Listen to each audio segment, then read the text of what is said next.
आज मैं आपको सुनाने जा रही हूँ रोंगटे खड़े कर देने वाली एक सच्ची घटना, बेचारी औरतों का शिकार।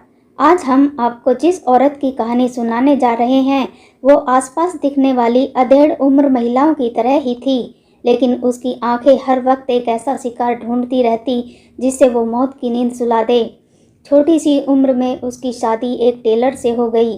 चाहती तो वो भी एक सीधी सादी जिंदगी जी लेती, लेकिन उसके सपने ऊंचे थे और पति की आय कम। ऐसे में उसने एक बेहद खौफनाक रास्ता अपने लिए चुना। अमीरी और अय्याशी के इस रास्ते पर उसका सबसे बड़ा हथियार बना खतरनाक रासायनिक कॉम्बिनेशन पोटेशियम साइनाइड। इस महिला का नाम था केडी केम्पम्मा।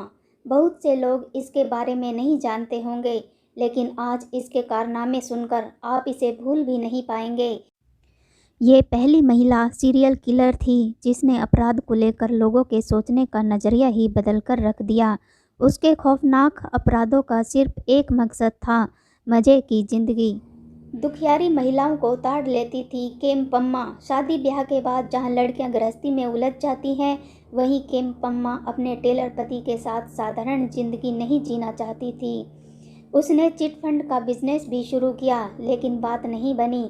ऐसे में पति ने भी उसे छोड़ दिया। उसने कई छोटे मोटे काम किए, लेकिन आखिरकार 1999 में उसे ये बात समझ में आ गई कि अमीर बनने के लिए बड़ा कांड करना पड़ेगा। यहीं से उसने अपराध की दुनिया में एंट्री की और लूटपाट के साथ हत्याएं करने लगी। उसके टारगेट पर दुखियारी महिलाएं होती थी जो पूजा पाठ पर भरोसा करती थी। उसका पहला शिकार 30 साल की एक महिला थी। वो महिलाओं से मीठी मीठी बातें करके उनके दुख दूर करने के लिए पूजा पाठ का वादा करती थी। हत्यारिन को नाम मिला साइनाइड मल्लिका। केम्पम्मा अपने काम को पूरी सावधानी से अंजाम देती थी। वो पहले तो पूजा के नाम पर महिलाओं को गहने जेवर और पैसों समेत बुलाती थी और फिर उनके खाने में साइनाइड डालकर मार देती थी। वहाँ मौजूद सारा सामान लेकर वो खुद फरार हो जाती थी। साल 2000 में भी वो कुछ ऐसा ही कर रही थी, लेकिन केम्पम्मा का दिन उस दिन खराब था और महिला की किस्मत अच्छी, क्योंकि वो बच गई। तब उसे महज 6 महीने की जेल हुई थी।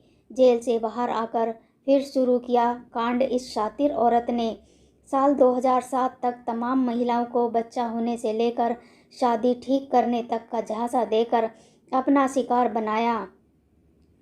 2008 तक इसके खाते में 9 हत्याएं दर्ज हो चुकी थी और पैसे तो उसने लूट ही लिए थे।